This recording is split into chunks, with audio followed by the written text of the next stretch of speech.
আসসালামু আলাইকুম গাইস, চলে আসলাম চকবাজার তেরিয়াপট্টি, যেখানে আলু, পেঁয়াজ, রসুন এবং কি বিভিন্ন ডাল, চাল, মশলা বিভিন্ন সবকিছু পাইকারি এবং খুচরা দোকান যেগুলো আছে তেরিয়াপট্টি। এখানে দেশিটা কত? 32 টাকা। আচ্ছা, 3 কেজি বেচছে 100, 32 টাকা বলতে কেন? পেঁয়াজ 32। আগের মাল আছে 3 কেজি 100 টাকা, 32 টাকা করে কিনা নিয়ে বেচবো কয়টিয়ে?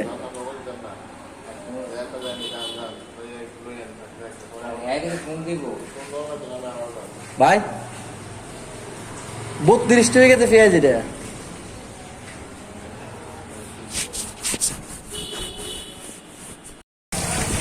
এবার যাবো আরেকটা দোকানে, দেখেন প্রতিটা দোকানে সিন্ডিকেট। 32 টাকা পেঁয়াজ যদি হয় নিয়ে বিক্রি করবো কয় টাকা?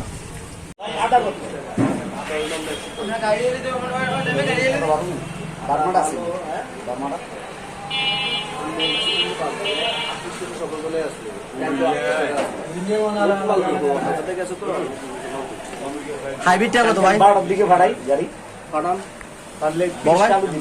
হাইব্রিডটা কত?